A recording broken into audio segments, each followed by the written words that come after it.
جينا مع فيديو جديد كده لليوتيوب، ومع بدايه التمرين قلنا نسخن الشباب، بس لقينا علوقه قاعد تحت اهو، والعيال دول بيسخنوا ما شاء الله عليهم، بس لقينا برضو في خازوق واقف عن التمرين، والاتنين دول عايزين الضرب. وحسن لقيته مره واحده عمال يتمطع في التمرين ومش عارف، وحسين خايف من خياله مش عارف في ايه، بس قلنا ندخلهم بقى على الفرونت، وما شاء الله عليه حسن يجيبها حلو جدا. حسين بقى قرر يدخل بس تسمع في توتو، بس عاش يجيبها حلو. فجاه كده نسيب بقى حسن بقى ونركز على الاتنين اللي بيضربوا في بعض دول، مش عارف في ايه يا جدعان، فرق احجام مش اي حد نضربه والسلام. المهم نبدا التمرين، وكنت متحمس بس طبعا مفيش اي حماس من بعد اللي حصل ده، ودخل على الفلو كده بس برضه يشلني، وفي الاخير يدخل عمال يقع مش عارف في ايه يعني، واحنا متفائلين خير، لا هو خلاني اتفائل شر، او بمعنى صح الكوتش يتقلع في كل حركه يدخلها. حسيت ان انا عايز اشتمه والله العظيم واضربه واعمل فيه كل حاجه، حتى الكوتش اتقلع حتى بعد ما طلع الحركه.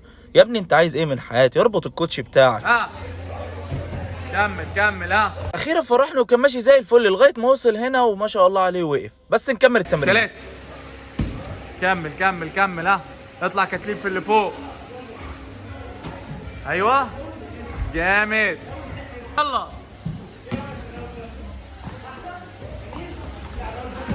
اطلع في اللي فوق يلا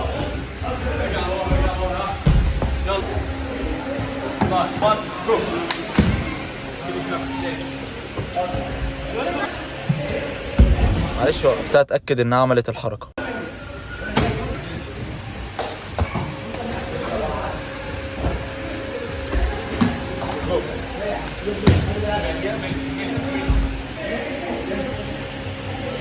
طلعت اشرح لها الحركه، قلت لها الحركه بتتعمل كده، وما شاء الله تدخل على التنفيذ تطلع الاولى، في الثانيه ما تعملهاش. يلا اصلا على طول. نعم اوكي جو وانا التيم بتاعك لورا.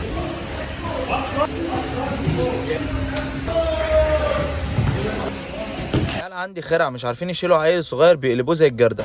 جامد ها جامد يلا ها جامد رول ها جامد جامد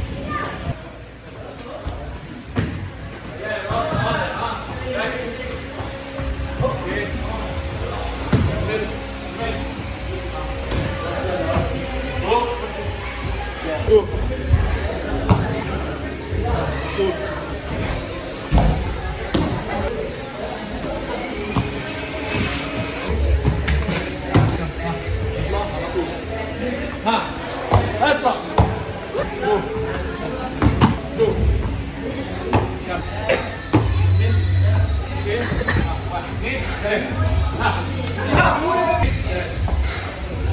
استنوا بقى الجزء الثاني من الفلوج في التمرين كده، بعد ما خلعنا الواد التيشيرت وقطعنا بوكسراته كده.